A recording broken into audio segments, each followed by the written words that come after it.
रहनुमा मुस्लिम लीग नून तलाल चौधरी हमारे साथ हैं। और तलाल चौधरी साहब, thank you for joining us. सबसे पहले आपसे बिल्कुल यही पूछेंगे कि बिल आखिर वो ही हुआ जो इमरान खान कहते थे। हुक्मरान इत्तेहाद के सब बड़ों ने, सारों ने मिलकर नैब केसेस जो है वो ख़त्म करवा लिए हैं। जो भी उनके अगेंस्ट थे या उनके चाहने वालों के अगेंस्ट थे वो सब कुछ ख़त्म हो चुका है। सिर्फ आप ही नहीं, जो भी हुकूमत में आता है वो यही करता है। तो फिर नैब या एंटी करप्शन के दीगर इदारों की ज़रूरत क्या है? बिकॉज जो आएगा वो प्राइमरीली तो यही लगेगा ना, वो अपने केसेस ख़त्म कराने के लिए आ रहा है और बाद में मुल्क के हालात देखेगा। बिस्मिल्लाहिर्रहमानिर्रहीम।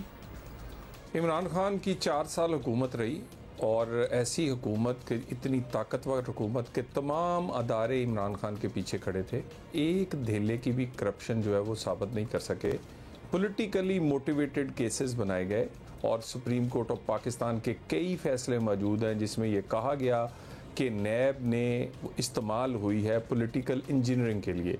नैब ने इलेक्शन से पहले और इलेक्शन के बाद एक ऐसा माहौल बनाया 2018 के इलेक्शन में कि नून लीग और अपोजिशन के लोगों को दबाया गया और ऐसा माहौल बनाया गया कि ये सब नाकाबिले कबूल हैं।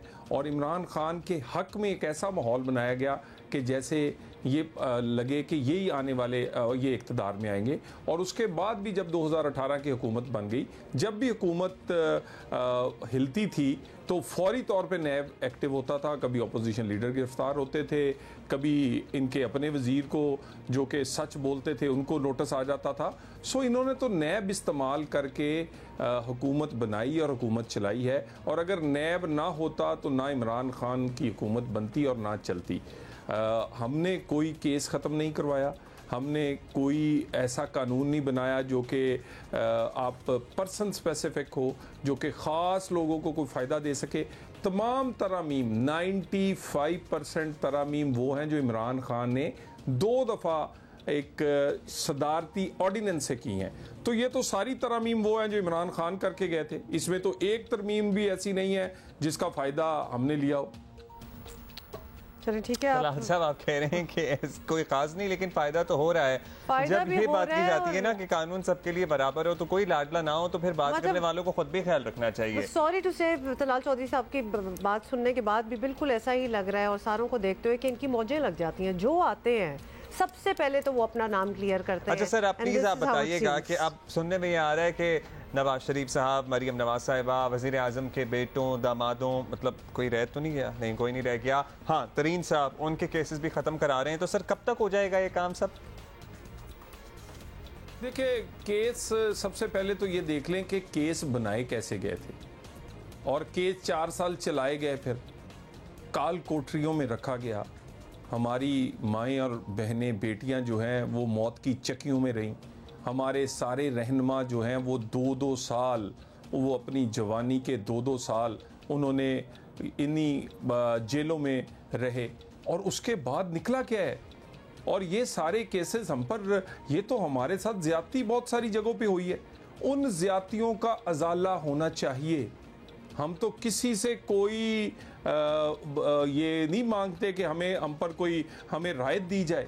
हम तो इंसाफ मांग रहे हैं और पिछले 4 साल से मांग रहे हैं। सो हमारे साथ जो ज्यादती की गई, हम तो उसका अजाला चाहते हैं और हम बिल्कुल रायत नहीं चाहते।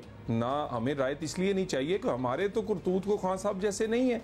ये तो आप ये देख लीजिए, ये लाडले तो हमेशा खान साहब रहे हैं। हमें तो हमेशा क्या कहते हैं, बहुत ही एहतसाब के अमल से 3-3 नस्लों को गुजरना पड़ा है। 70 साल में हमारे उसमें 3-3 नस्लों का हिसाब हुआ है। और हमें रायत नहीं चाहिए, हमें इंसाफ चाहिए। और वो केसेस, एहतसाब हो, मंशियात हो और गद्दारी हो, इस तरह के केसेस जो नून लीग के खिलाफ बनाए गए, उसमें उस ज़्यादतियों का अजाला किया जाए और इंसाफ दिया जाए। चलिए, okay, got your point. Talal Chaudhary साहब, अब ये बताएं कि बुनियादी तौर पर हुक्मरान इत्तेहाद को जो शिकायतें खान साहब से थीं अब वो बिल्कुल दूर हो रही हैं और मुकदमे जो हैं वो आपको पता ही है कंट्रोल में आ चुके हैं। तो फिर अब अगला मरहला तो यही रह जाता है कि इलेक्शन का ऐलान कर दिया जाए। तो क्या इम्कान है कि आने वाले हफ्ते 10 दिन चले ले लें, उनमें ऐसी पेशरफ्त हो सकती है, या आप लोग टाइम जो है वो पूरा करने की कोशिश ही करेंगे? फैसला तो हो गया लंदन में, लेकिन इमरान खान साहब ने भी कॉल दे दी है सितंबर के आखिर तक। लेकिन फिर भी क्या आप कहेंगे इस हवाले से? खान साहब बिल्कुल गलत फहमी से निकल आए कि उनके कहने पे इलेक्शन होगा।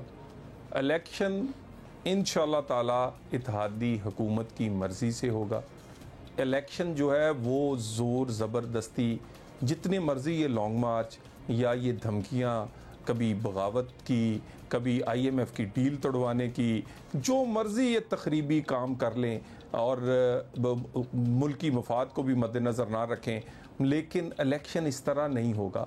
ये दिन ब दिन इमरान खान एक्सपोज हो रहे हैं। कभी दीन को इस्तेमाल करते हैं, कभी पाकिस्तान के मुफाद को इस्तेमाल करते हैं, कभी अपनी सियासी ताकत का गलत इस्तेमाल करते हैं।